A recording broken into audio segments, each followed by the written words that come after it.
Estamos ok? Tiago, Gabriela? Sim. Então, ok, Carla, quando quiser.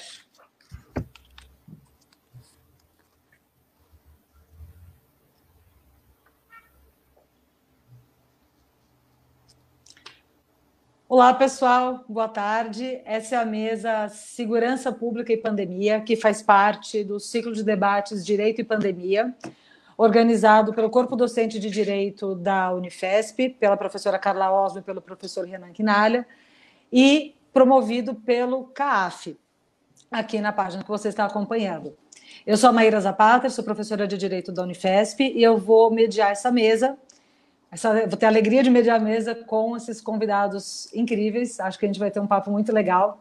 A gente vai conversar sobre segurança pública com a Sheila de Carvalho, o Tiago Amparo e a Ana Gabriela Ferreira. A Sheila é advogada da Coalizão Negra por Direitos, o Tiago é professor da FGV Direito SP e a Gabriela, professora da Federal da Bahia. Eu vou passar a palavra para eles. A nossa dinâmica vai funcionar primeiro com uma fala de cada um deles, depois a gente abre para perguntas e comentários, e vou pedir para cada um dos nossos convidados, das convidadas, falarem um pouquinho também do que faz, de como vai fazer essa abordagem do tema, falar um pouquinho de você. E aí, com isso, acho que eu passo a palavra aqui para a Gabriela, que vai começar abrindo essa mesa com uma fala. Tudo bom, Gabriela?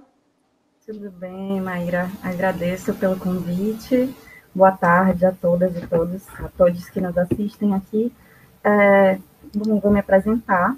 Primeiro, quero que vocês saibam, eu sou Ana Gabriela Ferreira, sou professora de Direito Penal e Criminologia, professora de algumas pós-graduações da especialização em Direitos Humanos, da especialização em Segurança Pública aqui da Universidade Federal da Bahia. Sou advogada criminalista, membro da Articulação Interamericana de Mulheres Negras nas Ciências Criminais, junto com Sheila de Carvalho, inclusive, dentre outras mulheres. E sou pesquisadora na Claxo, em estudos afro-latino-americanos, e tenho formações essencialmente em Direito Penal, Criminologia, Raça e Gênero. Minha pesquisa hoje é em Necropolítica, Gênero, Raça e Direito, né? Eu vou iniciar dialogando um pouquinho sobre como a dinâmica de substituições de dados na pandemia, de ênfase aos dados na pandemia, apesar de ter tentado, não conseguiu maquiar os corpos que continuam sendo os mais atingidos. Eu começo de um princípio básico: nós não temos uma política de segurança pública, nunca tivemos, e quando nós falamos em necropolítica, isso é muito evidente.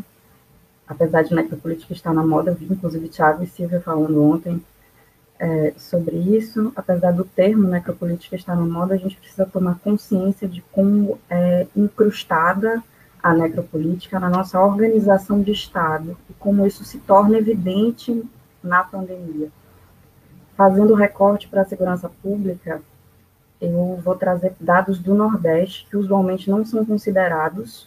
Digo não considerados porque a gente tem a sobreposição de dados sudestinos, que usualmente são mais evidentes, né? São mais trazidos à discussão, mas o Nordeste teve um aumento do extermínio de pessoas, e aqui eu falo extermínio porque é a letalidade policial, desde o início da pandemia, nos estados do Rio Grande do Norte, Ceará, Pernambuco e Bahia, que computa pelo menos 2 mortes por dia. Essas 2 mortes não são de corpos aleatórios e não são cometidas por grupos aleatórios. São pessoas vítimas da letalidade policial em comunidades específicas e são pessoas negras. Nós temos dados crescentes disso e, apesar, como eu disse no início, da tentativa de sublimar esses dados, entre outros dados, de mortes crescentes por conta da situação de saúde pública, ainda são alarmantes. Nós tivemos aumentos de 20%, 40% no Rio Grande do Norte. Na Bahia, nós tivemos aumento da letalidade policial, as vítimas de situações causadas por atividade policial na Bahia nos últimos dias, inclusive tomaram os noticiários daqui. Hoje, aqui em Salvador, nós tivemos uma operação que gerou 2 mortes numa comunidade periférica. No início da semana, nós tivemos outra morte. Esses dados são crescentes e só foram acirrados, porque durante a pandemia, o que parece que tem havido é uma intensificação do projeto necropolítico de fato, do projeto de extermínio de corpos específicos, que são os corpos negros, na maior parte das nossas vivências. Isso se soma aos relatos que são mais expostos, que são os relatos de vivências do Sudeste, dos estados de São Paulo e do Rio de Janeiro, que chegam a conhecimento, a letalidade nessas localidades também é altíssima, não só entre vítimas de atividade policial, mas também entre membros da Polícia Militar, que no fim fazem quase sempre o mesmo corpo racial, né? São pessoas negras. Os policiais de enfrentamento são corpos negros também. Então, nós tivemos um acirramento, uma intensificação desse projeto de extermínio e,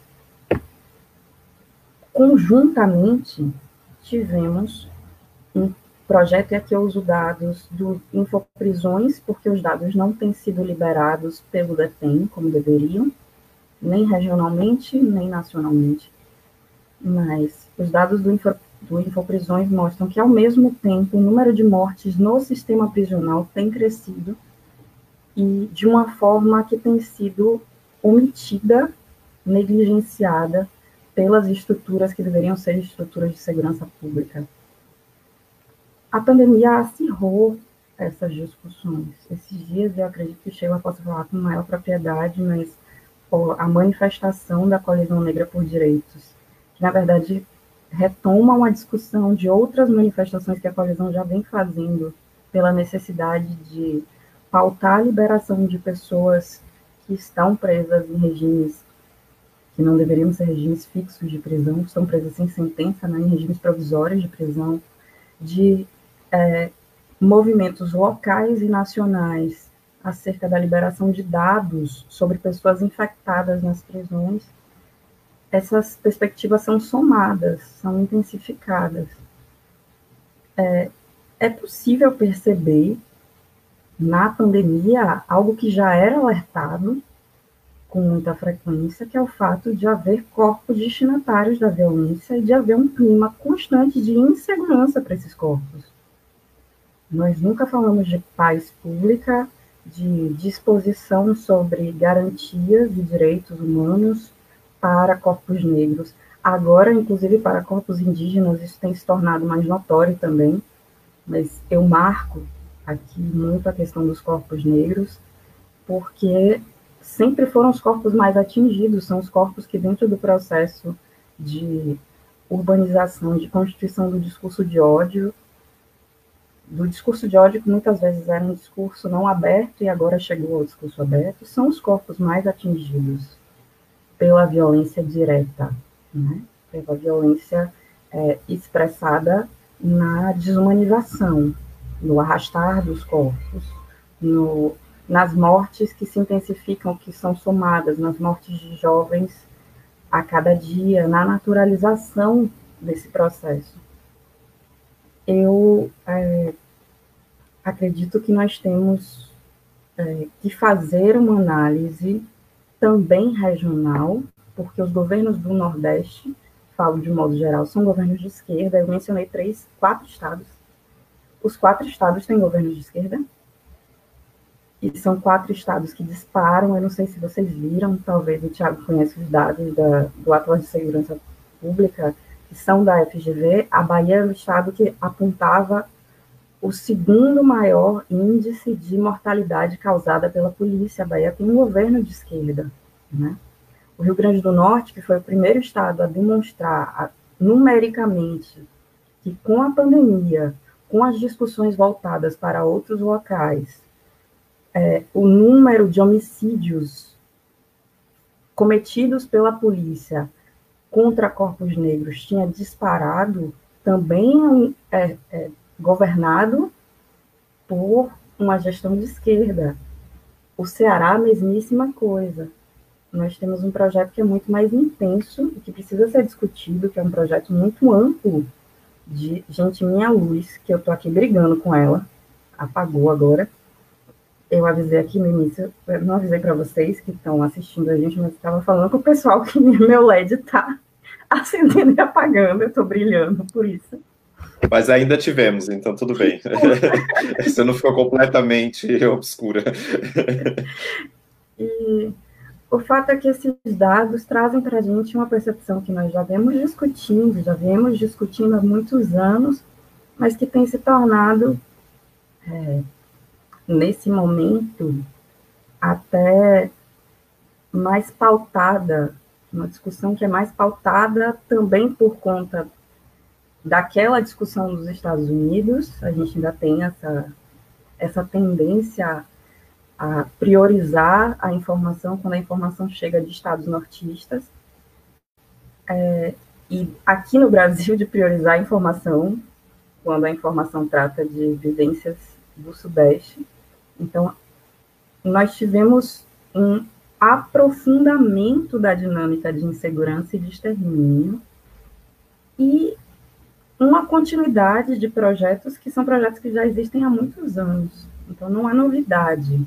Talvez haja uma evidência maior sobre esse projeto, que é o projeto que a gente chama de necropolítico, porque ele vai defasando a dignidade desses corpos ao longo do tempo, a ponto de se tornar normal ver a cada 23 minutos, são 23 minutos, né? Eu bati tanto nessa tecla esses dias que eu acho que eu apaguei a cada 23 minutos um jovem negro morrer por violência direta. Essa questão da violência direta é algo que tem me chamado a atenção. Se perdeu, inclusive, na mídia, o problema em demonstrar aquele corpo como descartável. E aí eu fico pensando muito no que o Bell Hooks trouxe para a gente, no Raça e Representação, de como isso afeta a nossa percepção sobre corpos negros. Porque se você torna comum a notícia de que mais uma pessoa com a mesma estruturação visível foi uma pessoa morta, em algum momento você naturalizou aquela informação, de tanto que se bate isso. Ela fala da violência midiática no sentido do cinema, mas eu trago aqui para algo que a gente também já vem falando. Nada disso é novidade, eu quero só reiterar, nada disso é novidade, nós já dialogamos sobre isso há muito tempo. Eu tô amarela, gente, no negócio. Acabo de me ver, eu tô parecendo um ET amarelo. Nada disso é novidade, mas o fato é que estarmos concentrados em nossas casas ou vivenciando uma soma de informações que tem reverberado mais por conta da situação dos Estados Unidos, trouxe de volta essa discussão, que é uma discussão antiga, mas que precisa ser densificada, né? O extermínio se tornou o nosso padrão. Existe uma busca por sobrevivência, mas não existe uma política de segurança, de fato. Essa é a minha principal consideração. Nós não temos política de segurança pública e isso não é uma novidade do governo federal. Porque, como eu mencionei, nos estados nordestinos, e também não posso dizer que seja uma política apenas de governos direitistas, como no caso do Sudeste, né? Nós temos no Nordeste um aumento gigantesco, uma utilização desse período em que há desfoque de pauta para intensificar o extermínio de corpos negros. É isso, eu acho que eu consegui passar um pouquinho do que eu queria nesse primeiro momento. Tá ok, Gabriela. Obrigada pelas suas considerações.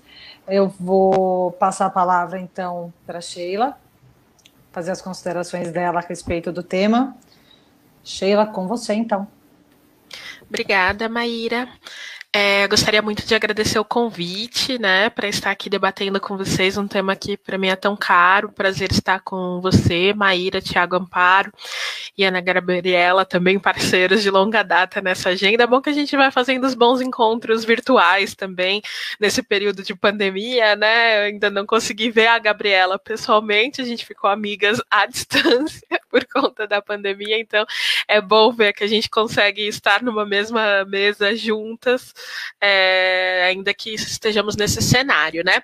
Enfim, como você disse, eu sou advogada da Coalizão Negra por Direitos. Para quem não conhece, a Coalizão é uma articulação articulação entre 150 organizações e movimentos negros que atuam aqui no Brasil, que se juntaram para fazer a incidência política nacional e internacional das nossas agendas de resistência, enfrentamento e busca de reparação e contra a discriminação que a comunidade negra sofre historicamente no Brasil, né? É uma agenda bem longa, tem 15 pontos, eu estou aqui fazendo um resumo bem curto, né?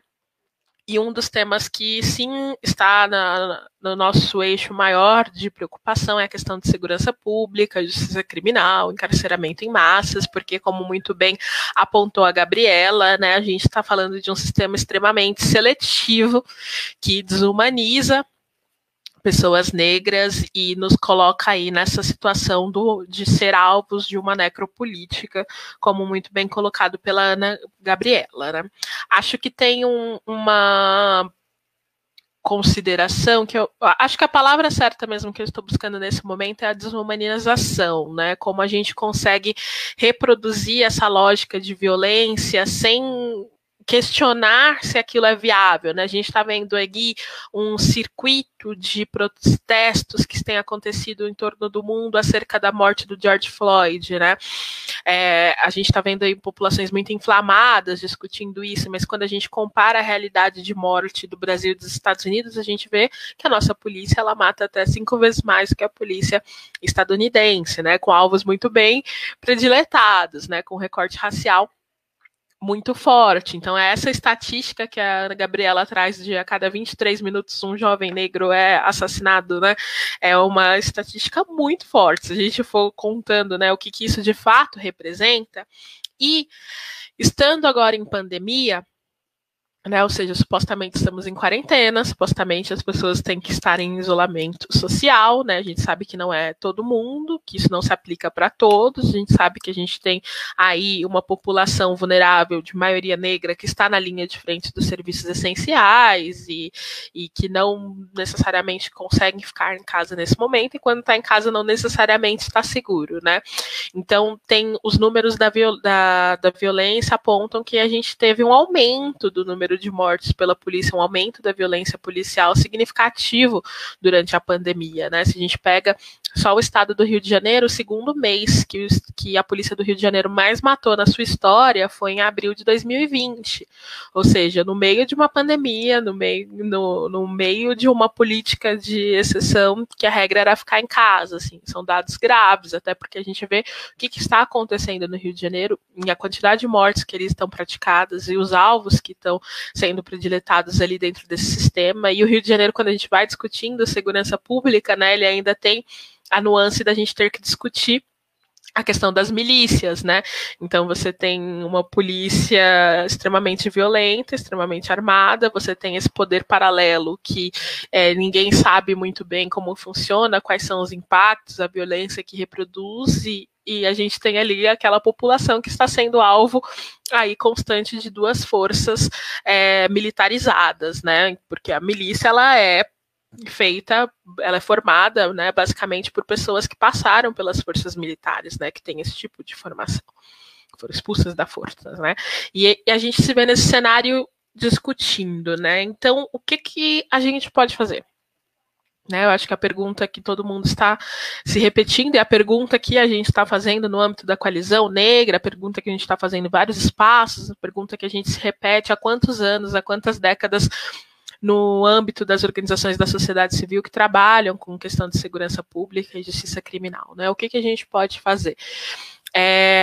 E essa pergunta tem ficado cada vez mais forte, né? Porque a gente vê mortes de Ágatas e João Pedro sem que a gente consiga ter uma devida resposta do Estado, né? A gente está em 2020, fazem 14 anos que aconteceram os crimes de maio aqui em São Paulo, né? Para quem não se lembra, foram um genocídio massificado ali em poucos dias que aconteceram nas periferias paulistas, na Baixada Santistas, cidades metropolitanas, que mais de 500 jovens morreram. As mães, familiares desses jovens, eles ainda estão aguardando resposta, né? 14 anos, o Mães de Maio grita justiça por seus filhos, e a gente não teve isso nas discussões nacionais. Há um caso de litígio internacional que ainda não alcançou aí a proposta de reparação, e a gente continua tendo essa violência sendo repetida em bases cotidianas sem que a gente consiga obter justiça para elas, né? Então a gente está pensando muito como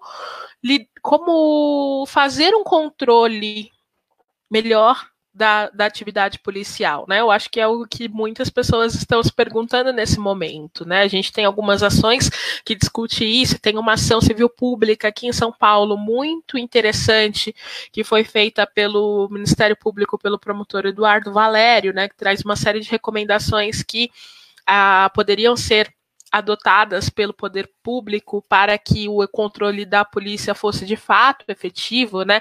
A gente tem várias problemáticas que vão desde do fato dessas mortes serem computadas enquanto resistência seguida de morte, não como homicídios, como elas de fato são, e é que eles viram autos de resistência, como a gente chama, e os autos de resistência são arquivados. Tem inclusive a tese de doutorado do delegado Orlando Zacconi que aponta que no Rio de Janeiro 99% dos casos calculados como autos de resistência são arquivados. Então essas mortes, elas nem geram a investigação inicial, e quando elas são investigadas, elas são absolvidas no âmbito da justiça militar, né? Então a gente tem que questionar várias etapas aí do processo de responsabilização. O fato das polícias se sentirem permissivas para realizar esse tipo de conduta, por estar ali no seu eixo central de abordagem, né? Não há nenhuma reticência em relação a essa formulação da ação, né? Então, o que está escrito nesses procedimentos operacionais padrões da polícia, né? Que a gente questiona há tanto tempo, porque quando a gente aponta um caso para ser debatido nas instâncias de responsabilização que a gente tem hoje da Justiça Militar, da Corregedoria, enfim, desses casos de violência contra os nossos jovens, né? Eles falam que a ação policial, ela não violou o procedimento operacional padrão. O que está escrito nesse procedimento operacional padrão, ninguém sabe, né? Nem mesmo o Ministério Público, que é o órgão o órgão responsável por realizar o controle externo da atividade policial. Então a gente precisa saber, não necessariamente precisa saber, né, porque o procedimento não seja público, mas o que está escrito ali que uma conduta, como a gente viu no caso do João Pedro, como a gente viu no caso da Ágata, como a gente viu no caso aqui de Paraisópolis, o baile das 17, onde a ação policial foi responsável pela morte de 9 jovens que estavam no baile, em atividade de baile. Como essas ações da polícia não violam um procedimento operacional de conduta que deveria se esperar da polícia, né? Então está no momento da gente discutir quais que são esses padrões, o que a polícia é de fato instruída a fazer no âmbito de território, e que a gente consiga buscar aí reparação pelos atos que são praticados, né? Uma nuance, enfim. E a gente vem muito de uma tendência de como isso se dialoga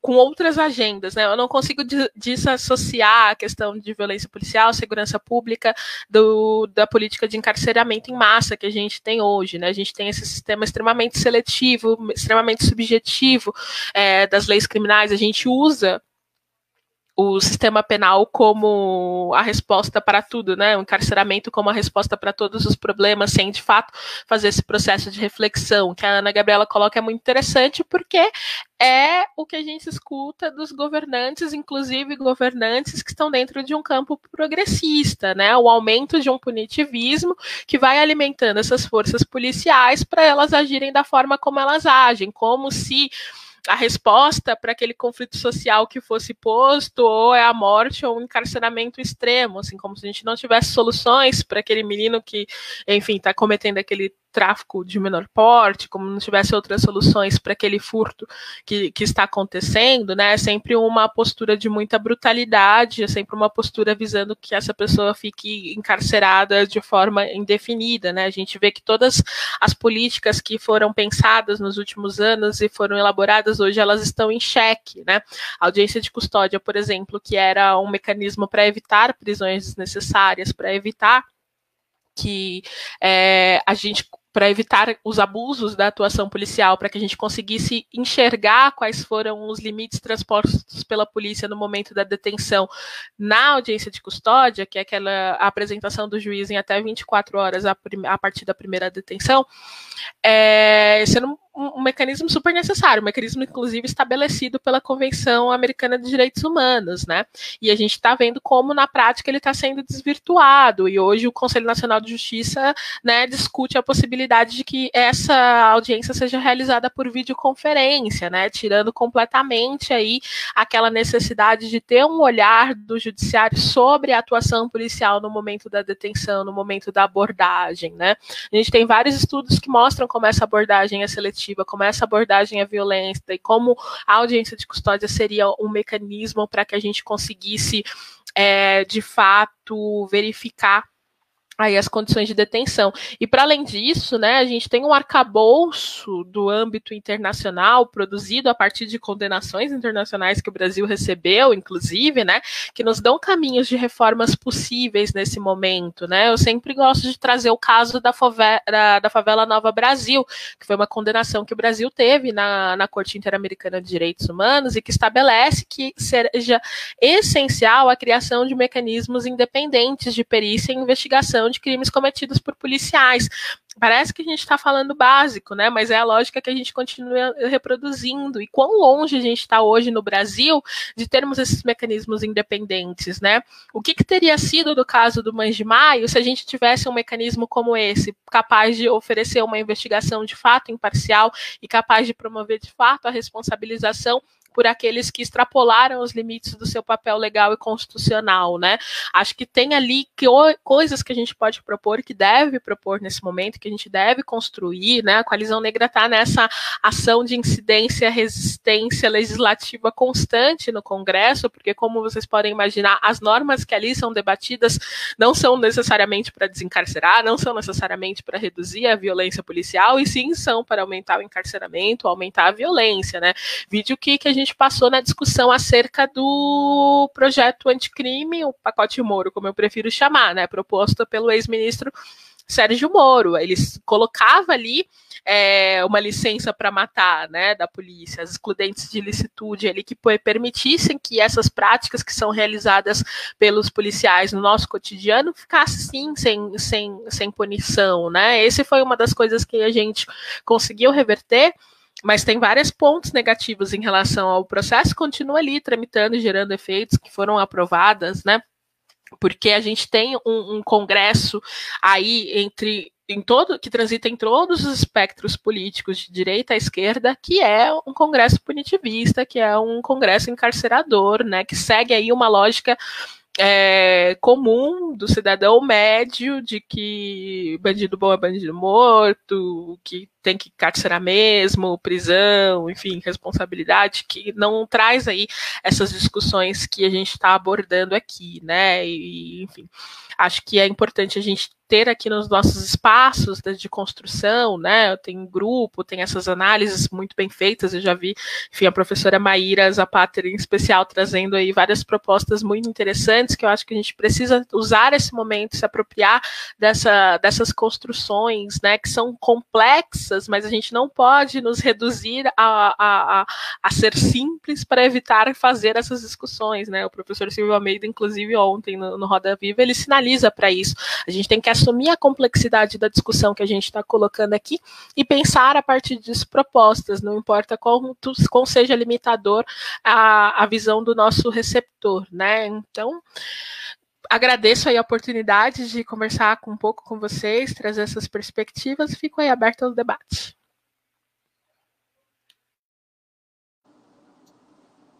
Sheila, obrigada pelas tuas considerações, pelas suas reflexões. Antes de passar a palavra para o Tiago, pessoal, para quem está assistindo, queria só reforçar que as perguntas podem ser feitas não só pelos comentários aqui da página do Face, mas também ali nos comentários vocês encontram um link para quem quiser participar anonimamente.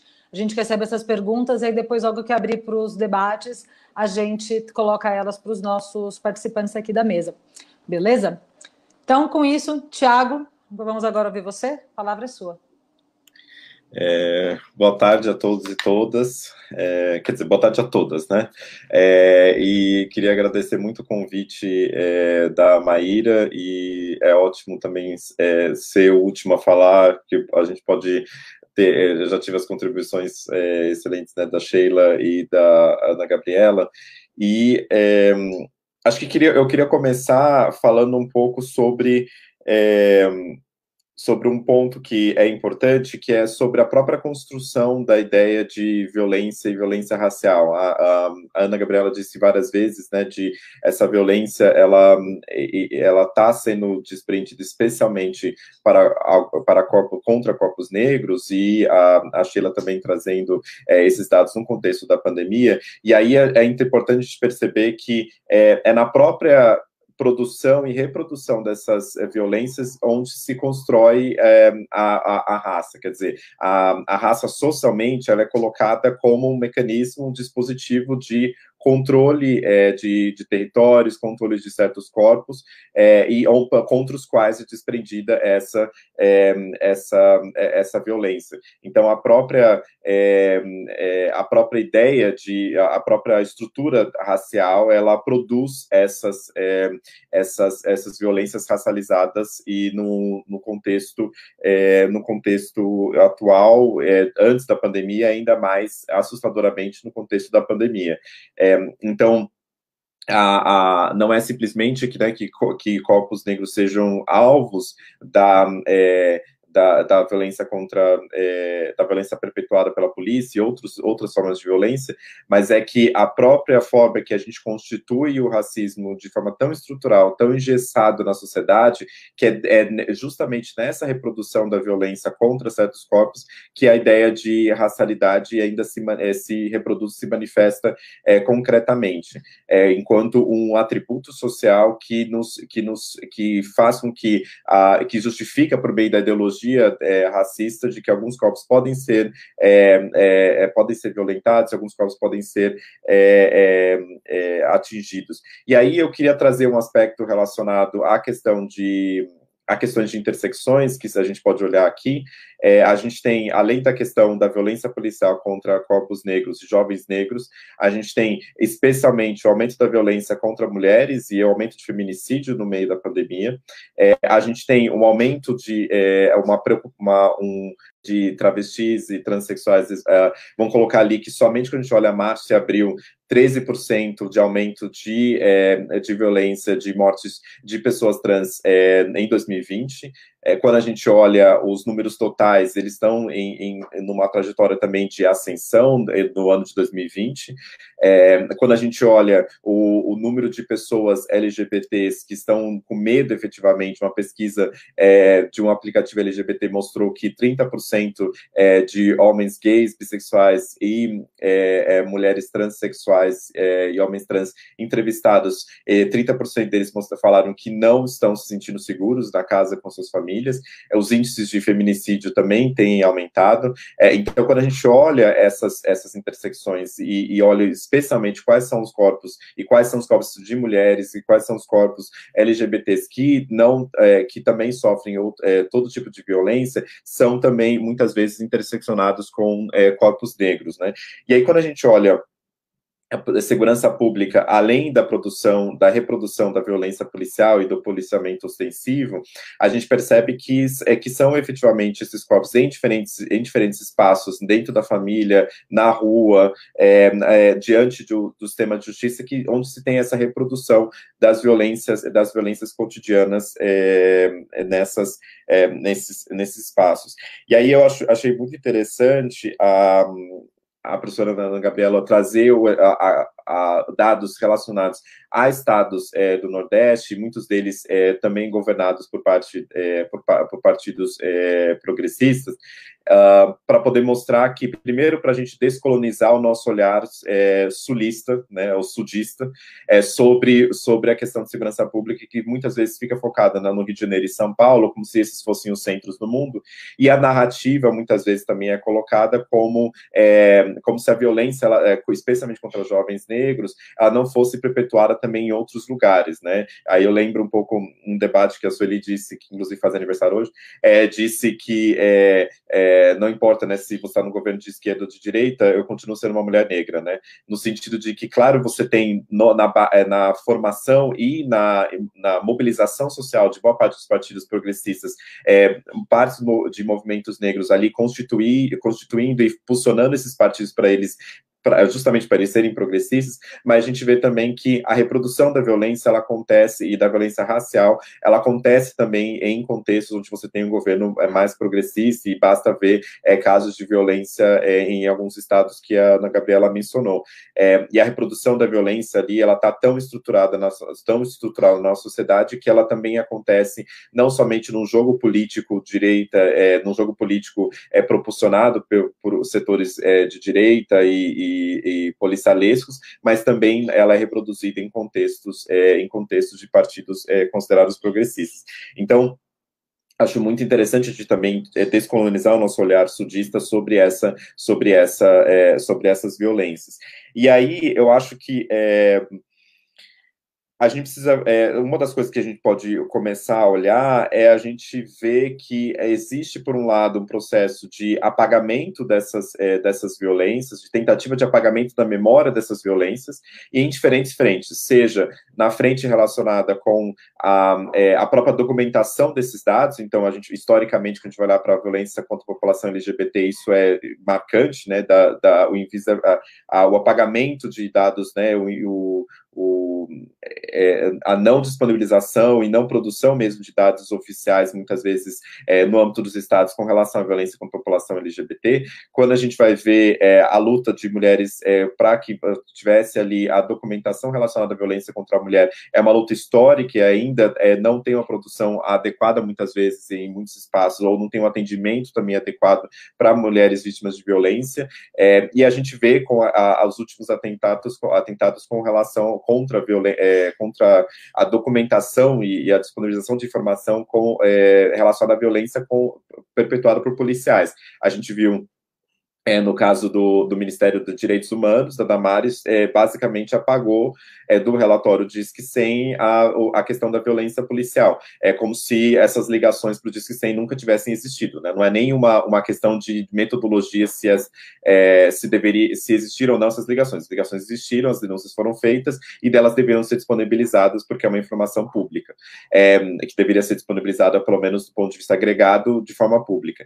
Então, a gente percebe que existe uma tentativa de apagamento dessas violências, né, como, inclusive, quando a gente vê a questão da pandemia, já que a gente está falando aqui no contexto da pandemia, o apagamento também dessas informações sobre as mortes com relação à pandemia. Toda a controvérsia que a gente teve com a retirada do site do ar e etc., isso tem um processo de apagamento dessas mortes, ou seja, a manutenção da perpetuação dessas mortes, mas, ao mesmo tempo, uma maquiagem para que essas mortes não desapareçam da realidade epistêmica nossa, da ideia de que elas existiram por meio do uso de dados ou não produção de dados em diferentes frentes, né? E aí, isso da pandemia fica muito claro. E eu acho que no contexto da pandemia, já que é o tema que a gente está falando hoje, eu acho que, especialmente quando a gente vai olhar em segurança pública, ela desnuda eu estou usando essa palavra muito desnudar várias vezes, depois de ter escrito um texto na Folha recentemente sobre homens nus, né? Sobre a foto do Mário Frias. Aí eu estou usando essa expressão desnudar várias vezes, eu percebi. Mas os dados, essa questão da pandemia, ela deixa muito claro, ela desnuda essas violências existentes na sociedade de forma muito clara e nua e crua na sociedade brasileira. Então, quando a gente olha no contexto de segurança pública, e aí os dados que eu tenho de cabeça são mais relacionados ao Rio de Janeiro, mas você tem uma diminuição gigantesca de em torno de 60% de crimes patrimoniais, de boa parte dos crimes patrimoniais. A gente tem uma diminuição leve, mas uma diminuição com relação ao homicídio, e que tem também alguns outros estados uma tendência de aumento, mas aumento pequeno e muitas vezes relacionado com o ambiente familiar. E a gente tem, então você tem a maior parte uma parte da população que pode, uma parte da população está em isolamento, uma parcela da população, então você tem menos circulação de pessoas, menos crimes sendo cometidos em geral, e aí, mesmo assim, você tem um aumento de violência policial. Então, quando eu falo que ela desnuda, no sentido de que os processos sociais que não nenhuma violência justifica, mas os processos que muitas vezes são utilizados como justificativa por aqueles que são a favor dessa violência policial, eles simplesmente não existem no contexto da pandemia, como um aumento de crimes ou como outros fatores que poderiam trazer uma justificativa que, claro, não justificaria de qualquer forma, mas que muitas vezes são utilizados como justificativa para a questão da violência. E aí, no caso da pandemia, eles simplesmente não existem. E aí fica a pergunta, para que serve, então, essa violência policial numa época de pandemia? No Rio de Janeiro, em abril, aumentou 43% o número de mortes pela polícia, níveis históricos de aumento de violência. Para que serve essa violência, se não para o controle desses territórios, de alguns territórios específicos, e para o controle de alguns corpos específicos? Então, por que se não fosse esse controle, que a gente porque outra justificativa teria, não vejo outra justificativa para esse tipo de perpetuação da violência no contexto de pandemia. Então, quando a pandemia chega, ela vê um pouco a sociedade como ela está.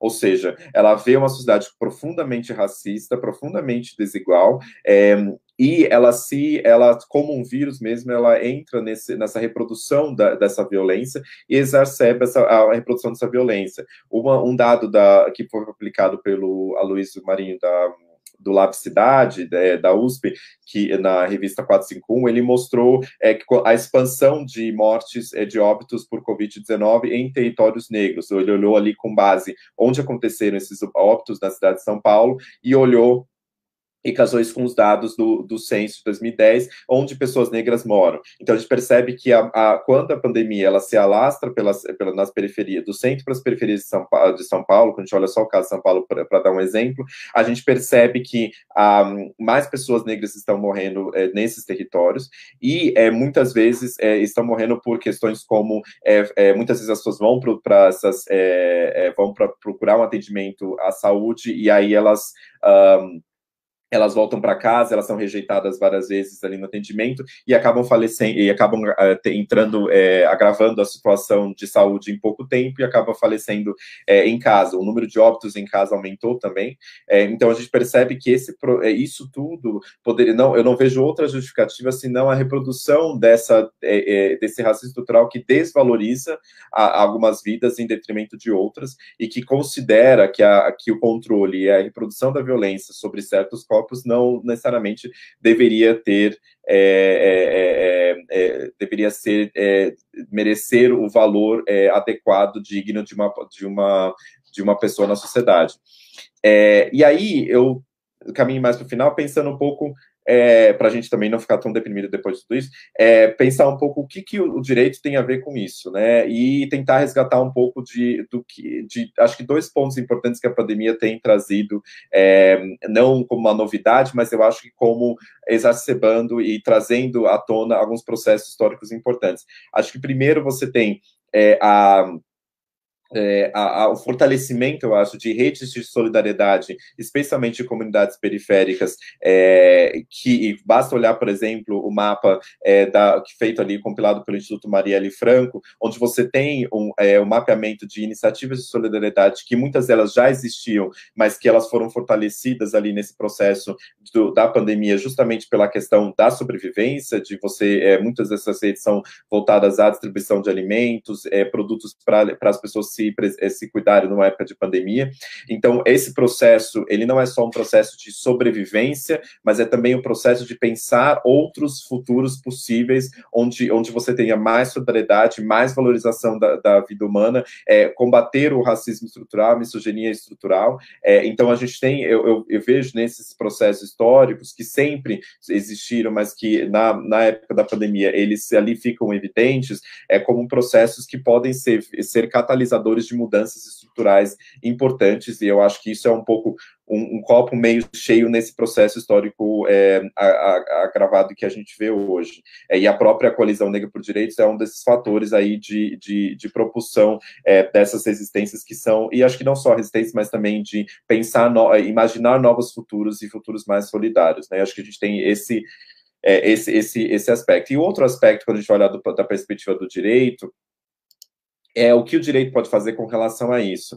E aí, e as contradições inerentes ao direito que existe na sociedade, né? Então, eu tenho aqui uma das coisas que vem na minha cabeça é com relação à DPF 635 do Rio de Janeiro, decidida liminarmente pelo ministro Edson Fachin, recentemente, agora no começo de junho, onde se proibiu, onde suspendeu operações policiais no Rio de Janeiro, e salvo em caráter excepcional, e que mesmo que em caráter excepcional, algumas medidas deveriam ser tomadas, né, como a elaboração de um plano de redução de letalidade policial, presença obrigatória de ambulância e equipes de saúde, utiliza a instalação de equipamentos de GPS e sistema de gravação de áudio e de vídeo nas viaturas para verificar, e inclusive armazenamento digital dos respectivos arquivos.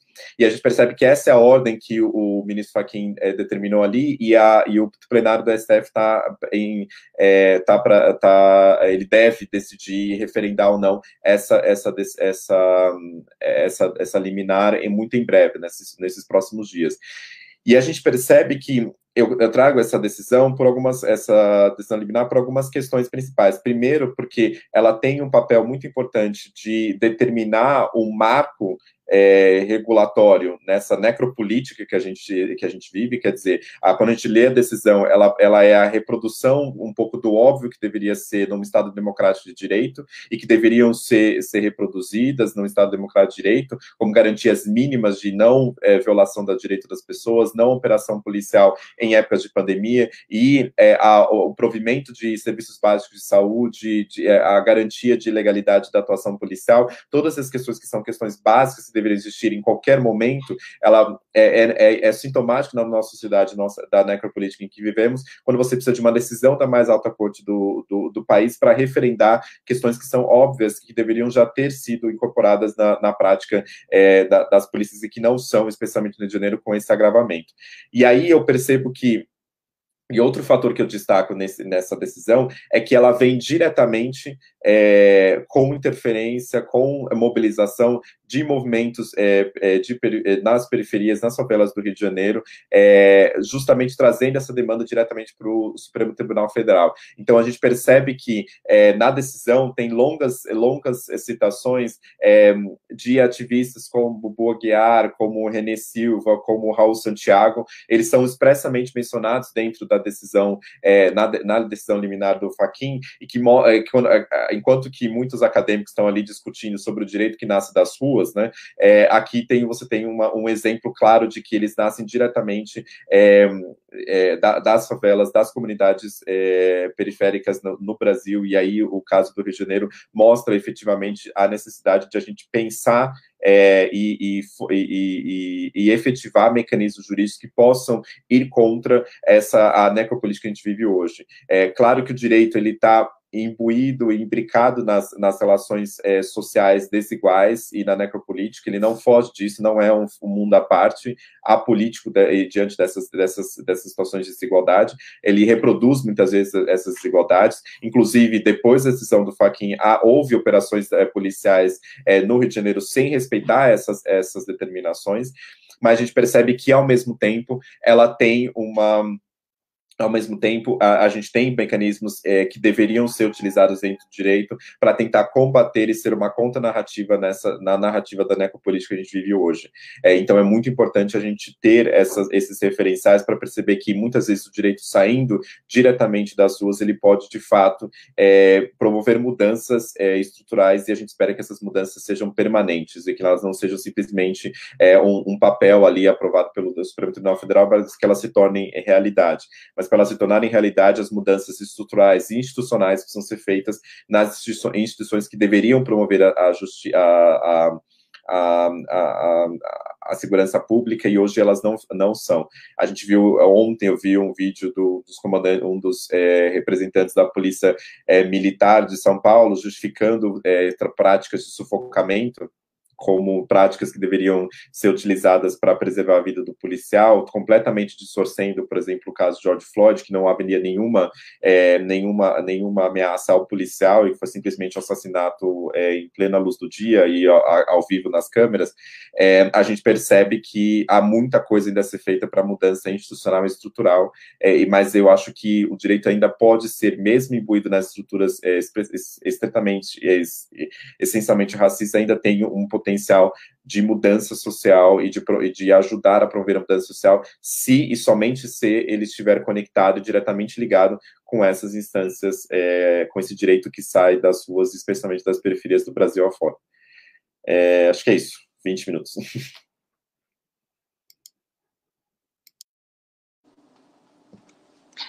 Legal, Thiago, obrigada pela sua fala, pelas suas considerações, excelente as três, evidentemente. Queria só tecer algumas considerações a partir do que vocês falaram, na sequência abrir para as perguntas. A Júlia, que é a nossa aluna do curso de Relações Internacionais, ela entrar para trazer as perguntas que foram feitas, mas os pontos que eu gostaria de considerar aqui, pensando no que vocês falaram e em coisas que eu venho refletindo aí ao longo dessa pandemia, eu e todo mundo, né? Acho que não tem ninguém que não esteja refletindo sobre pontos nossos da nossa vida privada e da vida pública, enfim. Eu vou mencionar uma fala sobre a pandemia, que na verdade não é minha, é da professora Ana Lúcia Pastore, da Antropologia da USP. Eu a vi fazer essa fala cerca de 2 semanas numa outra live, e faço questão de dar os créditos, porque essa associação não é minha, eu achei essa associação excelente. Ela menciona isso que a gente está vivendo da pandemia como um fato social total, na concepção do Marcel Mauss no ensaio sobre a dádiva. E que é algo que na Faculdade de Ciências Sociais a gente estuda como sendo algo tão abstrato, né? Fato social total seria um fato social que altera todas as dimensões da vida em comunidade. Então, impacta a religião, impacta a economia, impacta a vida privada, a vida pública, mas quando a gente estuda isso na graduação de Ciências Sociais, é difícil até formular um exemplo, mas aí agora era difícil formular um exemplo, porque eu não consigo pensar nenhum aspecto da vida, nem privada, nem pública, nem social, que não tenha sido impactado. Tanto é assim que a gente está aqui promovendo um ciclo de debates chamado Direito e Pandemia, em que a gente consegue observar em várias áreas do direito como a questão da pandemia, isolamento social, as mudanças do cotidiano, etc., impactaram, e dentro de cada uma dessas mesas que a gente está produzindo, as suas especificidades. Então, não é diferente em relação à segurança pública. Então, esse é um ponto, né? O quanto... Talvez tratar um pouco do óbvio, né, do quanto a pandemia afeta nós todos, mas eu gostei muito dessa descrição como fato social total. E aí eu queria compartilhar isso com vocês. Um outro ponto que eu tenho pensado bastante também, aí já dialoga bastante com o que vocês trouxeram aqui, é o quanto os marcadores sociais da diferença, das várias diferenças que existem, elas aparecem de forma muito marcada também na pandemia. Eles não desaparecem, aliás, ao contrário, eles se exacerbam. Então, tem sido bastante recorrente a gente ver quem estuda gênero, direitos das mulheres, que é um tema com o qual eu tenho mais familiaridade do que com questão racial. Gênero é uma coisa que eu estudei mais, mas eu tenho visto muitas pessoas, muitos colegas que estudam essa área, trazendo questões diversas relacionadas com gênero, tais como a sobrecarga das mulheres tem sido maior durante a pandemia, porque o trabalho do cuidar fica com as mulheres, porque o trabalho doméstico aumentou, isso não está dividido. Aí, quando se pensa nas mulheres que são trabalhadoras domésticas, como isso está relacionado com elas, então entra a questão classe e a questão gênero, mostrando um outro marcador. Quando se pensa na questão racial e falar em segurança pública, ainda é falar em questão racial de uma forma muito marcada, é algo que fica impossível de se dissociar, isso aparece mais também, então também fiquei aqui pensando que, ao mesmo tempo que na segurança pública a gente tem um dado de que os registros de crimes de rua, e aqui eu acho importante frisar que são os registros, né, gente? Sempre que a gente fala de índice de criminalidade, tem muito mais a ver com registro do que com cifra oculta. Mas os registros dos crimes de rua, como furto, roubo, esses caíram, porque as pessoas estão circulando menos. Mas outros tipos de crime, quando você tem um marcador social, eles aumentam. Então, aumenta feminicídio, aumenta a violência doméstica, aumenta, ou pelo menos aparece mais, a questão da letalidade policial com alvos das pessoas negras, que já eram alvejadas antes e continuam sendo. Então, isso a pandemia não foi capaz de alterar, se é que não reforçou. O Thiago trouxe o dado da questão da violência específica das populações LGBT+, que também está com especificidades nessa pandemia. Então, acho que ela também permite essa reflexão da gente ver o quanto os marcadores sociais eles são transversais, em muitas situações, mesmo nessa que é tão inédita para todos nós. E aí, fechando já aqui essas reflexões, e aí depois também para abrir para vocês comentarem, mas acho que depois das perguntas, acho que a gente pode fazer essa segunda rodada para ouvir as convidadas e o convidado. Eu tenho pensado bastante o quanto as condutas que a gente está precisando tomar em relação à pandemia no campo privado e no campo público, elas exacerbam todas as nossas escolhas. Então, desde a vida privada, quem, por alguma razão, escolheu morar sozinho, está vendo exacerbada essa escolha de ter que lidar com a solidão, ter que lidar só com contato virtual com as pessoas. Quem vive com mais alguém, seja como um casal, seja como dois cônjuges, seja como uma família, sejam várias pessoas que dividem o mesmo cômodo, o quanto essa escolha, ou essa ausência de escolha, ela fica exacerbada pela pandemia. E aí eu fiquei pensando, principalmente a partir do que o Thiago falou sobre a questão da ocupação dos espaços a partir dos corpos, e que isso também é uma escolha política. O fato das mulheres ainda aparecerem mais no espaço doméstico, porque a carga de trabalho doméstico fica mais em cargo das mulheres, o fato das pessoas negras aparecerem mais como vítimas da letalidade policial, o fato das pessoas LGBT+, aparecerem mais como vítimas de determinado tipo de violência, a meu ver, eu estou lançando uma hipótese que me ocorreu aqui enquanto ouvia vocês, que reflete uma exacerbação dessas escolhas políticas, porque não é natural que pessoas negras estejam no alvo da violência policial, não é natural que mulheres estejam mais sobrecarregadas no espaço doméstico, não é natural populações LGBT+, estarem mais sujeitas a um determinado tipo de violência. Isso decorre de escolhas políticas que foram feitas em algum momento. Então, nessa escala, desde as escolhas privadas até as escolhas públicas, né, até as escolhas coletivas, me parece que esse momento está trazendo isso. Tudo está exacerbado. E aí, na segurança pública, não podia ser diferente, né? Aquilo que sempre funcionou mal, aquilo que sempre foi lesivo, continua sendo. E acho que a gente ainda vai ter muitos dados para produzir sobre isso, sobre todas essas transversalidades. Mas é isso só, são as primeiras reflexões que me surgem a partir das falas de vocês. Eu vou passar a palavra para a Júlia, eu vou sair um pouquinho aqui da tela, a Júlia vai entrar no meu lugar para trazer as perguntas que chegaram para as nossas convidadas e o nosso convidado responder.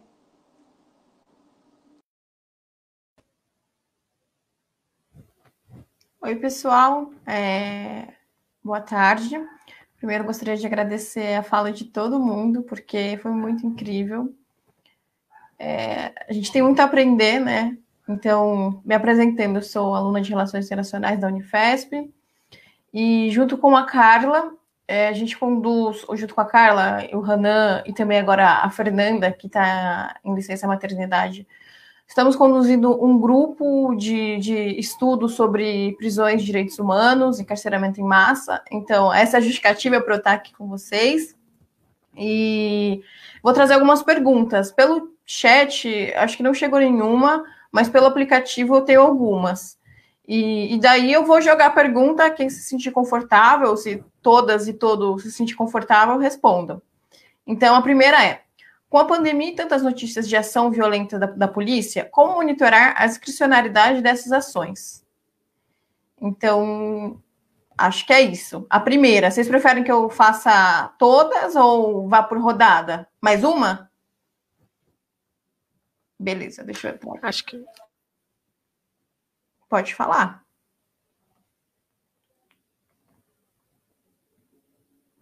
Acho que vale fazer todas, a mais algumas, aí a gente vai debatendo em bloco. Perfeito. Então, a próxima é: a omissão de dados do DPEM é proposital? A quem isto serve? Então, mais essa. E como a pandemia tem piorado as relações étnico-raciais na sociedade, sobretudo com notícias constantes sobre as ações violentas da polícia.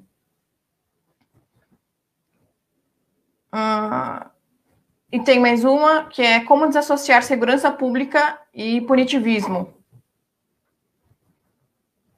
Acho que são essas. Ah, e tem mais uma, que é especificamente sobre os governos progressistas, né, dito progressistas.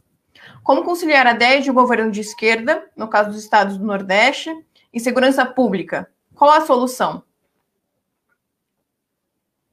Acho que são essas, então.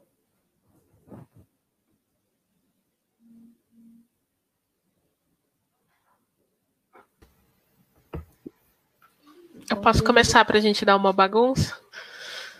Aqui na ordem alfabética, né? Vou começar. O S nunca começa, então começarei. Enfim, acho que tem alguns pontos aí que são interessantes das perguntas que nos fazem refletir, que estão no centro da nossa preocupação nesses últimos dias. Acho que essa questão de monitorar a violência ou realizar o exercício do controle social acerca da violência que está sendo cometido está sendo, de fato, mais desafiador, né? Pensando que aqueles espaços que a gente tem de pleitear atenção para esses casos, eles não necessariamente estão funcionando da forma como funcionavam antes, a nível de receber uma pressão política para aquilo, não que a gente não faça, né? A gente continua fazendo dentro dos limites que estão ali sendo colocados. Então, um Congresso, uma Casa Legislativa, né? Os órgãos responsáveis por isso, o Ministério Público, Defensoria Pública, fazer pressão nas ouvidorias locais, são atividades que a sociedade civil organizada acaba fazendo em relação a esses casos, né? Mas quantos casos são de fato trazidos para nossa atenção, quantos casos a gente tem repercussão suficiente para ter a pressão política, né?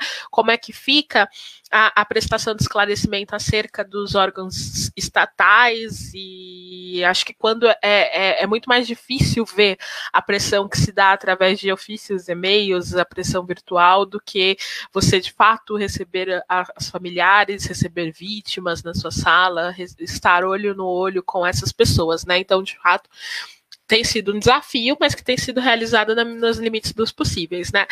Em relação aos dados do DPEM, eu sempre questiono.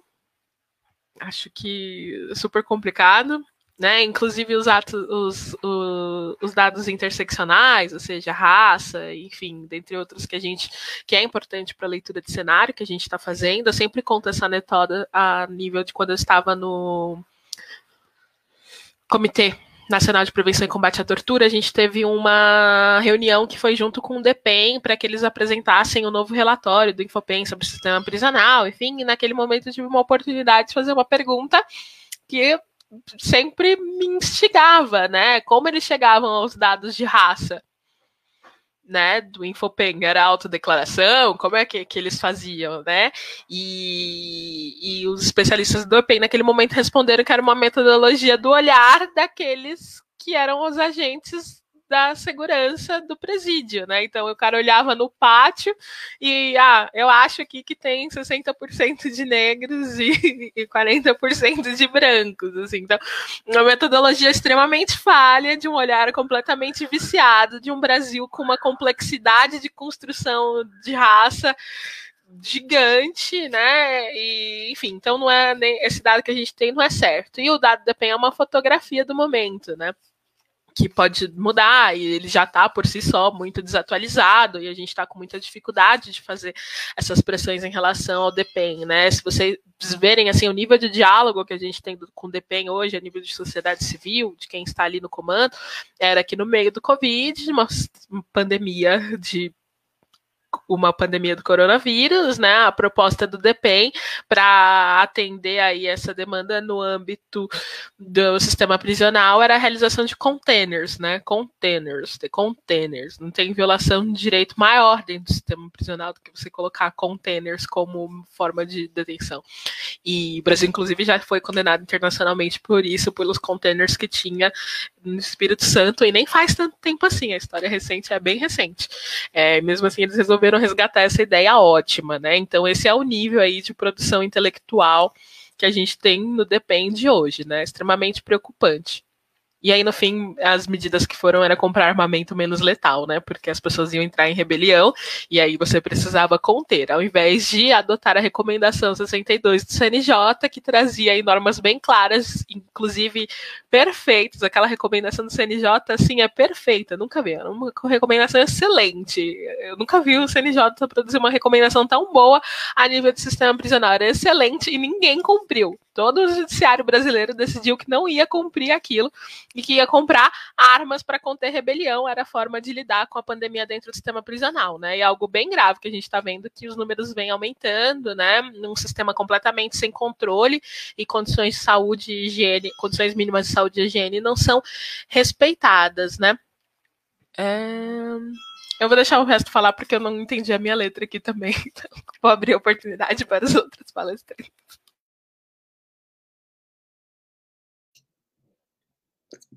Posso ir? Não, acho. Obrigado pelas perguntas. Eu vou complementar aqui o que a Sheila mencionou. Eu queria enfatizar esse aspecto que a Sheila mencionou da resolução do CNJ, do Conselho Nacional de Justiça, sobre unidades prisionais e o Covid, a pandemia, porque muitas vezes se diz que, não, mas não é possível fazer nada, não tem projeto que possa ser feito, não tem uma política estruturada, então o Brasil é assim mesmo, encarcera mesmo, etc. Tem um pouco desse casuísmo institucional de que deixar as instituições simplesmente andarem do jeito que elas sempre foram há 500 anos. Enquanto que, nesse caso, é exatamente o oposto. A gente tem um plano muito claro de incentivo ali do Conselho Nacional de Justiça. É interessante perceber também o papel de instituições como o Supremo Tribunal Federal, que um dos casos disse que não é competência nossa determinar isso, na verdade é o do CNJ, e o CNJ é uma recomendação, então é um pouco assim, boa vontade e tudo bem, sendo que como se a gente não vivesse num estado inconstitucional de coisas no sistema prisional reconhecido pelo próprio Supremo Tribunal Federal. Mas você tem a dificuldade no Brasil de você mover as instituições, especialmente com relação a questão de encarceramento em massa e a desvalorização das vidas de pessoas encarceradas no Brasil, em sua grande maioria pessoas negras, na verdade, não é só uma dificuldade institucional, é um projeto político. Porque não existe tanta dificuldade, há mais dificuldade prática e institucional de você colocar containers, o Ministério da Justiça, o ex-ministro Moro, quando ele tinha dado entrevistas e colocado que a diretriz era pensar alternativas, né, como container, e também pensar em isolamento de presos em grupos de risco e presos que pudessem apresentar sintomas da Covid-19, como se isso fosse possível num sistema completamente lotado, completamente superlotado. Então, é um pouco fingir, às vezes eu me espanto da hipocrisia institucional de simplesmente desconsiderar a realidade prática, que as pessoas sabem muito bem que ela existe e os dados são alarmantes. Então, pensar que a gente pode isolar as pessoas dentro de uma cela num sistema completamente lotado como no Brasil, afirmar, e ele tinha afirmado no lançamento dos dados da DPEM, o ex-ministro Moro, dizendo que o Brasil não tem índices tão altos assim de encarceramento comparado com a população, o que é mentira, porque quando você olhar, na verdade, os dados de outros países, quando você vai olhar a proporcionar a população, especialmente de presos provisórios, ainda é muito alto, e ele cita números ali que depois você vai ver os índices internacionais baseados na população, você vai ver, na verdade, que nossos índices são bem altos. Então, a gente tem uma retórica, de um lado, uma certa hipocrisia institucional de simplesmente ter não queria dizer cara de pau, mas eu digo a cara de pau, de ir ali falar contra evidências empíricas concretas, né, como a questão do encarceramento em massa, e para quê? Para manutenção de um projeto político que quer que essas instituições reproduzam as discriminações, as disparidades e os racismos, e como elas sempre estiveram reproduzindo. Então, que é um projeto político de naturalização dessas violências. Então, o fato de a gente ter o encarceramento que a gente tem hoje no Brasil, ou o fato de a gente ter em 10 anos, em 16 anos, em 2010, 2000 e 2016, o aumento de 700% de mulheres negras, de mulheres encarceradas, em grande sua maioria mulheres negras, e muitas delas por causa de uma lei de drogas desastrosa, a gente e também pela reprodução do racismo e sexismo no judiciário, a gente tem que, na verdade, ele é um projeto político de manutenção dessas desigualdades, como ela sempre existiu. Então, não é por acaso que isso acontece. Como também, e aí a realidade ela é tão nua e crua, né, para voltar à questão da nudez, ela é tão nua e crua. O caso, por exemplo, da Covid, a gente viu, e há várias matérias na Folha recentemente, falando que tribunais anteciparam pagamentos com medo de corte de gastos com relação à crise econômica. E muitos deles se mostraram resistentes a repensar os gastos milionários e muitos deles relacionados a penduricalhos nos tribunais, São Paulo, Minas Gerais, em Bahia, etc.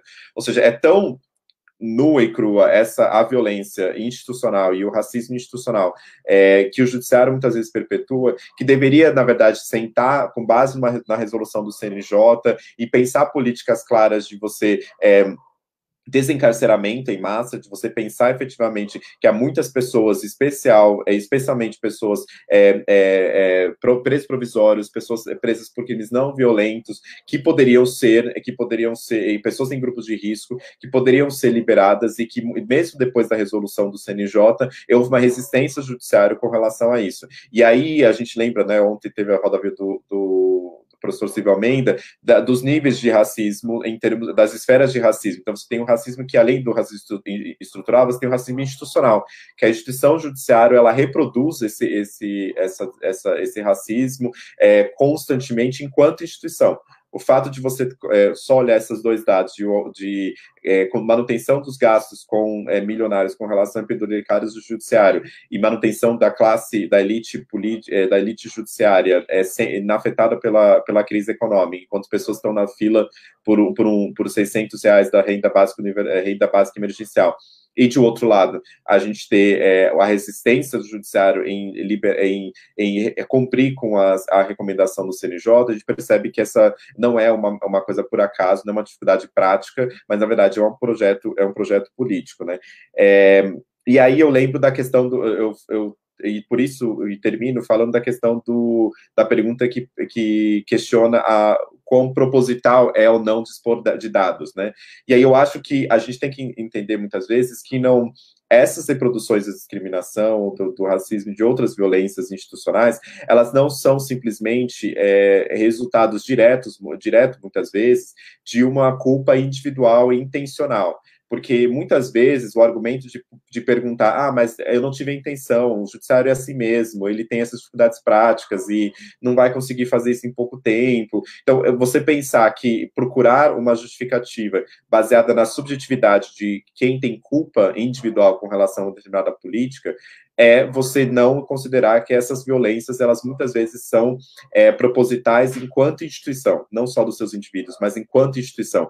E aí a discriminação racial institucional, o racismo institucional, ele se reproduz dessa forma. E muitas vezes a lógica de tentar justificar essas violências institucionais, falando que ela não teve uma intenção individual de uma pessoa específica, isso, na verdade, é a reprodução dessas violências e serve simplesmente para justificá-las no debate público. Acho que é isso. Bom, gente, eu vou só complementar aqui, dado que Sheila e Thiago já falaram boa parte do que eu acho que era essencial quanto às respostas, mas eu complemento, primeiro tratando da questão dos dados, né? Nós tivemos um intuito, um formato tão direcionado de apagamento de dados que não foi só a modificação, eu não sei se eu cheguei a falar, mas não foi só a modificação na divulgação de dados, a gente teve uma portaria que permitia a cremação de corpos que estivessem sob custódia do Estado sem necessidade de perícia e impossibilitando a perícia, porque, por óbvio, se você crema os corpos, então o registro do porquê da morte daqueles corpos, ele vai ser apagado. A gente teve uma revogação dessa portaria pela portaria número 2 do CNJ, que foi de maio, de agora de maio, depois de muita pressão dos movimentos sociais, para que não houvesse essa possibilidade de o Estado se desfazer de corpos sem realização pericial, sem encaminhamento para os IMLs, para ver polícia periciando. E aí a gente entra na segunda entrave, né? Se é o Estado que faz a perícia para o Estado, nós vamos ter também uma negligência na produção de dados, e é o que Sheila apontou, quais são os critérios metodológicos de coleta de dados, de divulgação desses dados. Um demonstrativo, que é o que eu comecei falando, da intencionalidade, para mim, é o fato de apagarem o critério racial dos dados do Infopem, apagaram simplesmente. Eu não sei se vocês tiveram acesso, a gente tem o lançamento dos relatórios do Infopem já há muitos anos, e constar no Infopem a definição racial da população carcerária é algo que dava subsídio às demandas que sempre demonstraram o intuito do encarceramento, um intuito direcionado a populações negras, a populações periféricas com baixo índice de acesso ao ensino, a esses recortes, o recorte que o Thiago falou, que eu acabei esquecendo, que é o recorte de gênero, que é muito notório. Assim, a gente teve um redirecionamento da política de extermínio, e quando eu falo extermínio, eu falo também do extermínio simbólico para corpos femininos negros através da lei de drogas. Se retirou uma pauta essencial das nossas discussões, e se retirou mesmo. Você entra no site do DEPEN, você acessa o relatório, e no relatório não consta mais raça. Isso não é por acaso. Inclusive, faz parte de algo que eu entendo como um recurso discursivo que sustenta esse projeto de extermínio, que é o de negação. Se você não tem os dados, a partir de agora você vai falar e você vai ter menos credibilidade ainda para dialogar. E aí eu já puxo para outra resposta. Falaram sobre a política, as questões do Nordeste, né, que eu mencionei no início, perguntaram o que seria quanto a esses governos ditos progressistas, e a questão é que a gente nunca teve. Foram duas perguntas que eu achei bastante interessantes, uma falando sobre qual seria a solução, né, para a segurança pública. A gente nunca teve um projeto de segurança pública de fato. Nós nunca tivemos, no âmbito nacional e nos âmbitos estaduais, nós tivemos a reprodução disso. Então, a gente não pode falar sequer de projeto progressista, porque a gente não teve projeto. Eu não digo projeto apresentado por outros setores, e aqui é importante reforçar como, ao longo de todos esses anos, os movimentos do terceiro setor deram muito suporte, né? As organizações da sociedade civil deram muito suporte à produção de alternativas, à apresentação de alternativas, inclusive por meio de advocacy, que é uma maneira mais formal, mas não somente por meio de advocacy. A incidência foi muito presente nas discussões sobre alternativas e sobre projetos de segurança pública. A questão é que os governos nunca incorporaram as demandas que vinham sendo feitas e que eram possíveis. A demanda do desencarceramento agora, na pandemia, é uma demanda possível. Eu dei muita risada quando o Sheila falou aqui, o CNJ nunca apresentou um projeto tão bom, porque não era dele, né? Basicamente, porque ele reproduziu o pleito que tinha sido feito por organizações da sociedade civil. Então, o texto é basicamente o mesmo texto das organizações da sociedade civil, do movimento negro, importante ressaltar. E daí a disposição e a objetividade, inclusive, em elencar alternativas, em ter critérios. O judiciário de per si não formula essas ideias, mas ele se abriu ao adotar ideias possíveis, ideias propostas pelas organizações da sociedade civil.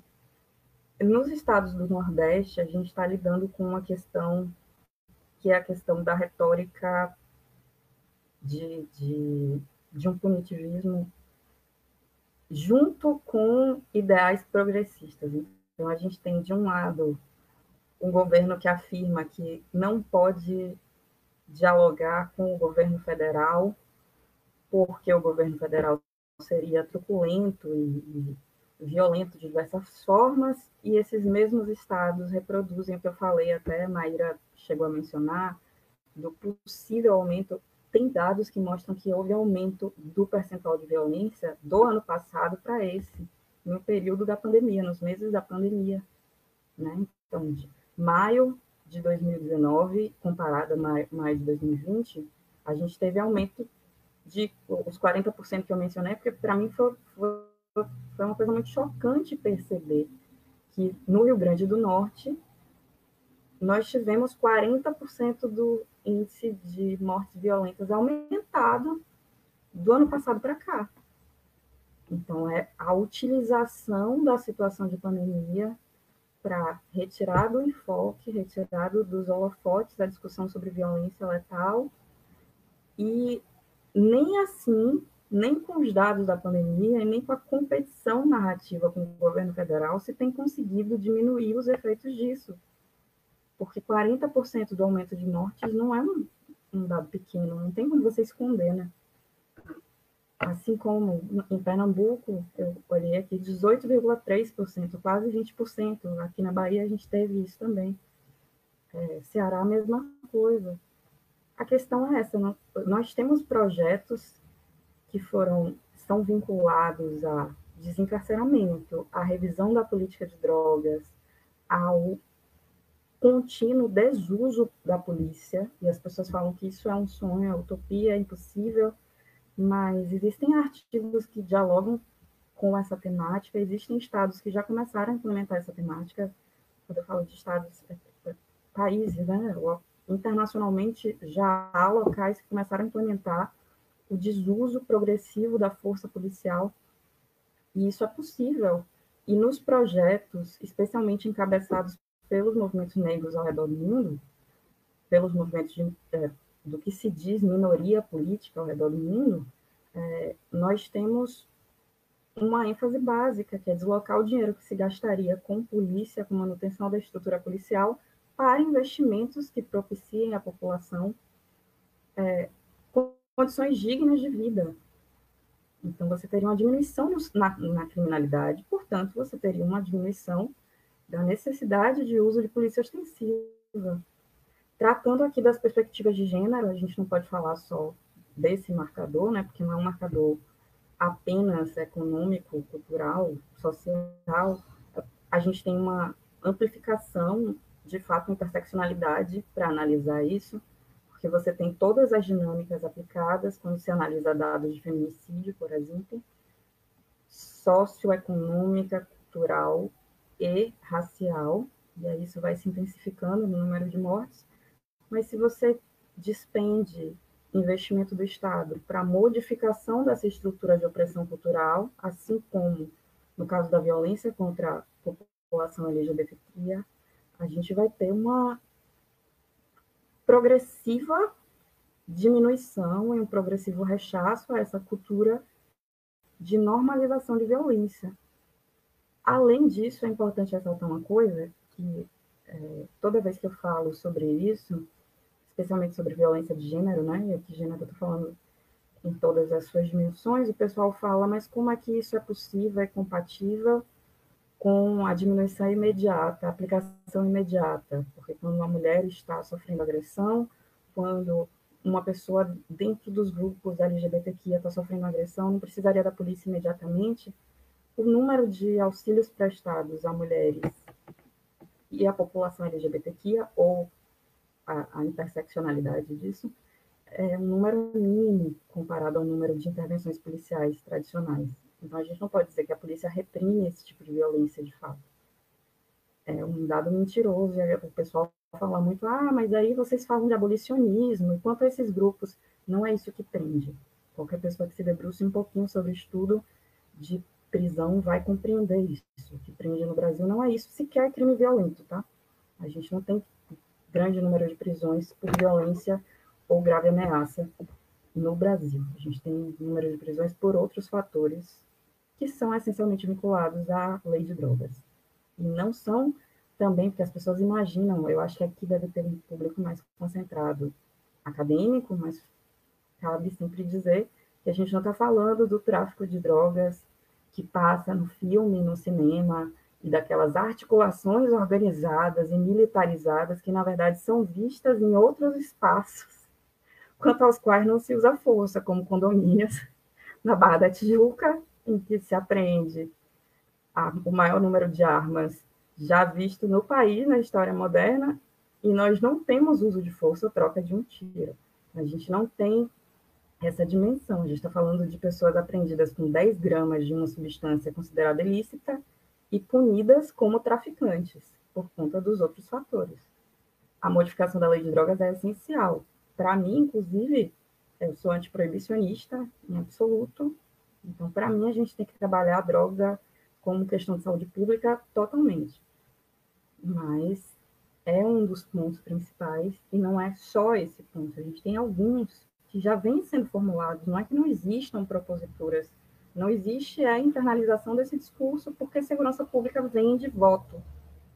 Discursivamente, segurança pública é um grande chamariz, e é por conta disso que a gente vê, inclusive, governos de esquerda pautando essa ideia da punição, da repreensão e do uso militar, do poderio de força da polícia militar, como algo que deve ser glorificado. E a gente vai chegar a ter o lançamento de campanha de pessoas que ocupam cargos militares para prefeituras aqui do Nordeste, incentivado por esses ditos governos progressistas, né? Então, nossa questão é uma questão muito distinta. Não tem a ver com não termos soluções, tem a ver com a falta de interesse político em incorporar soluções, de fato, em lançar uma estrutura de segurança pública. Eu espero que eu não tenha sido muito repetitiva, mas acho importante ressaltar isso. Não, perfeito. Posso só comentar... Júlia, posso só comentar uma coisinha rapidinho que a Ana Gabriela falou? Eu fiquei muito impressionado numa das partes mais emocionantes para mim no Roda Viva ontem com o Silvio, foi que ele falou, que ele foi perguntado, mas quais são as propostas, meio, né, nessa linha, assim, quais são as propostas do movimento negro para o Brasil, algo dessa linha, né, não era exatamente isso. Aí a resposta dele foi ótima, ele falou assim, qual a proposta dos brancos para o Brasil? Porque vocês estão governando há tanto tempo, né, há tantos séculos, que não estão vendo muita solução, né. Então, às vezes, a gente também tem coloca sobre os ombros, né, dos outros, né, como se eles não tivessem propositura, como se eles não tivessem ideias ou propostas, etc. Mas, na verdade, muitas vezes é o contrário, né, como a Ana Gabriela disse, né, o Fachin escreveu aquilo porque era a motivação das próprias movimentos, principalmente o movimento negro, que trouxe aquelas demandas, naquele jeito, naquela formulação. Quando eu estava falando de estado inconstitucional das coisas, também era uma formulação que veio de movimentos. Então, não veio de nada, né, assim, então não veio exatamente de cima para baixo, né, muitas vezes é ao contrário, então, não é que não exista, na verdade existem, e que questiona essa lógica militarizada, de encarceramento, e aí mas eu gostei muito da formulação do Silvio e trago aqui para poder questionar, né, essa troca de chave na nossa cabeça, né, de que muita gente pensa que a gente não tem solução, mas na verdade muitas soluções são engendradas dentro da estrutura, né, de movimentos de negros, feministas, LGBTs e tantos outros e outras que basta que a gente pare e escute que as instituições, especialmente, né, escutem esses movimentos e deixem eles serem protagonistas dessas mudanças. Então, acho que proposta é o que não falta. Perfeito. A gente teve mais uma pergunta, e daí eu já vou encaminhando para o encerramento, até para não ficar cansativo para vocês também, e também vou me despedir. Então, vou falar da pergunta e depois eu encaminho. Então, mas de que forma essas condenações em âmbito internacional que o Brasil recebeu, no exemplo mencionado da Favela Brasil, cria impactos e respostas concretas? Acho que foi no caso da Sheila, né, que ela comentou sobre a condenação pelo Comitê Internacional, pela Comissão Interamericana de Direitos Humanos. Então, às vezes me parece que essas condenações internacionais oferecem respostas que dialogam muito mais com uma bolha institucionalizada do que de fato impacta as comunidades e as famílias envolvidas. É verdade que o país condenado não necessariamente precisa seguir as punições? Então, acho que são algumas perguntas, e também aproveito para agradecer e reforçar as pessoas que estão assistindo também, que todo o discurso, todo o ato, ele é político, né? Então, uma citação que eu gosto muito da Davis, e para a gente refletir muito sobre isso, e se colocar na posição de ouvinte, né? Sobretudo enquanto privilégio branco. E é isso. Muito obrigada pela fala de vocês. Foi um prazer.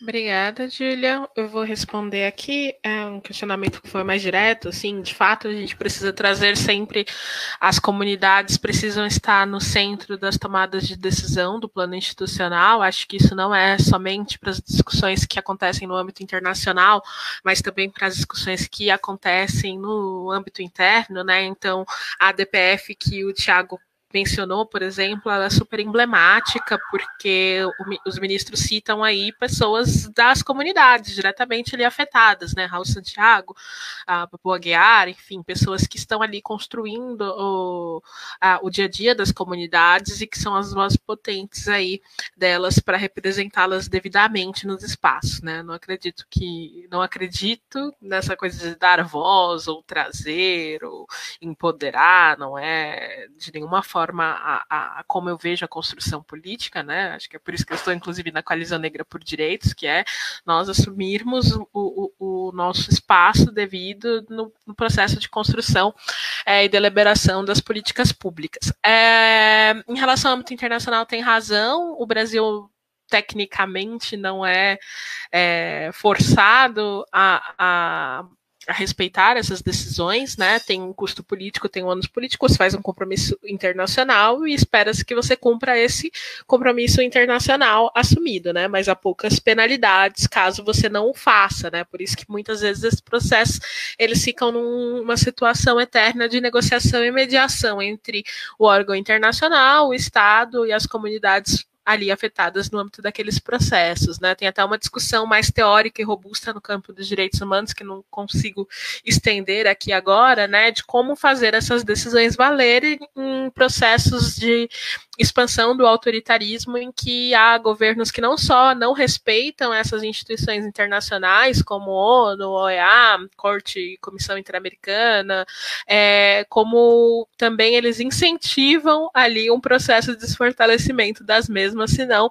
trabalham para sua extinção. Então, há essa discussão aí no plano dos direitos humanos para a gente também trazer para os nossos processos de reflexão de como colocar essas decisões tomadas no âmbito internacional em práticas internamente. Gostaria muito de agradecer a oportunidade, sempre aprendo muito com a Ana Gabriela, Maíra Zapata, Thiago Amparo, um prazer estar com vocês, escutá-los e pensar juntos aí, proposta para outro mundo, um outro mundo é possível, eu acho que é por isso que a gente está aqui, firmes e fortes, conversando e construindo entre nós, e fico aí à disposição para quem quiser conversar mais sobre esses temas.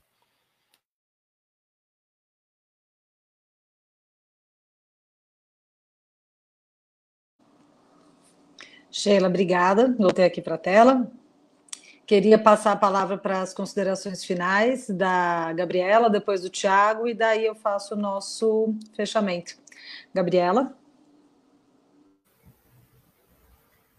Bom, quanto à última pergunta, né, quanto à questão do resultado prático das condenações, nós tivemos algumas implementações históricas no Brasil decorrentes de condenações, e a gente não pode deixar de negar o efeito, ao menos o efeito quanto ao reconhecimento da existência de um problema, né? Nós tivemos, no caso da Lei Maria da Penha, por exemplo, para quem estuda o histórico de combate à violência de gênero, a gente teve a implementação da Maria da Penha depois de uma condenação internacional.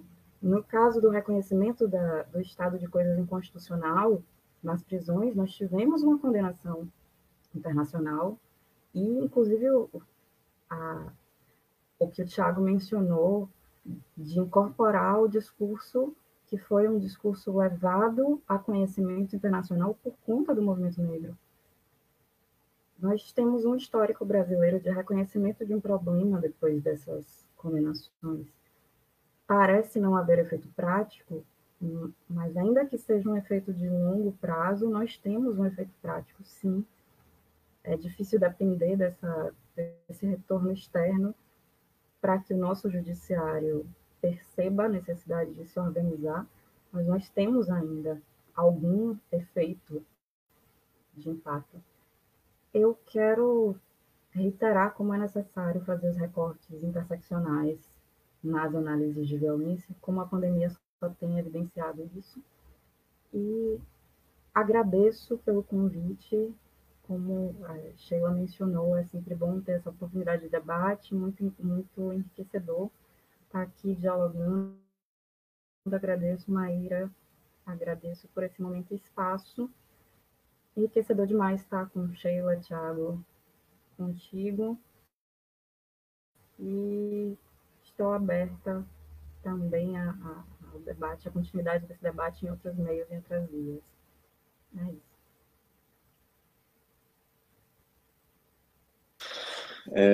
Eu queria agradecer muito o convite, muito obrigado, Maíra, e a companhia da Sheila e da Ana Gabriela. É um prazer e, pelo menos, uma das poucas coisas que essa pandemia nos trouxe é a possibilidade de mais junções e mais interações que o meio digital permite. Então, acho que é muito legal a gente estar discutindo sobre essas questões e a gente estar efetivamente pensando conjuntamente, construindo conjuntamente proposições e trazendo possibilidades de novos olhares sobre a questão da violência e da questão da segurança pública, que não seja uma segurança pública que reproduz a política de morte. Então, acho que isso é muito importante pensar e construir conjuntamente essas novas realidades e novas possibilidades de existência.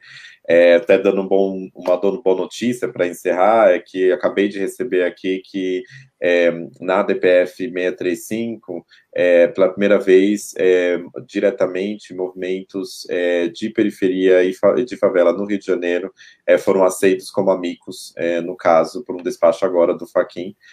Então, o coletivo Papo Reto, a Iniciativa Direito à Memória e Justiça Racial e outros foram aceitos diretamente como amigos, no caso da DPF, que a gente mencionou sobre operações policiais nesse contexto da pandemia. Então, é bem importante perceber que há, sim, a possibilidade de que periferias falem por elas mesmas e que a gente tenha a possibilidade de construir institucionalmente, de sonhar individualmente novas possibilidades de futuro.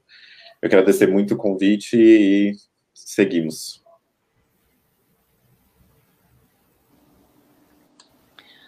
Bom, pessoal, eu vou agradecer novamente a Sheila, ao Thiago, a Gabriela, pelo tempo de vocês, pela disponibilidade de vocês estarem aqui. Acho que é incrível a gente ter conseguido que os três estivessem disponíveis para estar aqui hoje ao mesmo tempo, no mesmo horário. Quem que organiza a mesa sabe a glória que é isso, né? Porque não basta ter disponibilidade e ter a vontade de estar aqui também. Então, eu que agradeço muito vocês terem topado. Aprendi muito ouvindo aqui todo mundo hoje. É muito bom a gente poder refletir junto. E, Thiago, concordo com você, né? Se está todo mundo separado do presencial, que bom que pelo menos esses meios digitais possibilitam situações que em outros contextos não seriam tão simples, né? A gente está em vários lugares diferentes e podendo se juntar aqui. Agradecer também a Júlia por ter trazido aqui as perguntas, colocado para a gente. Agradecer a todo mundo que assistiu, quem colocou as perguntas também, porque isso fomenta o debate. E lembrando que depois o vídeo fica aqui disponível. Então, quem chegou agora, pegou do final ou quiser rever algum ponto, vai ficar integralmente disponível aqui na nossa página do Facebook. Ou seja, continuamos debatendo. Com isso eu me despeço e a gente se encontra por aqui virtualmente, espero que em breve presencialmente. Um beijo, pessoal. Tchau, tchau. Tchau a todos.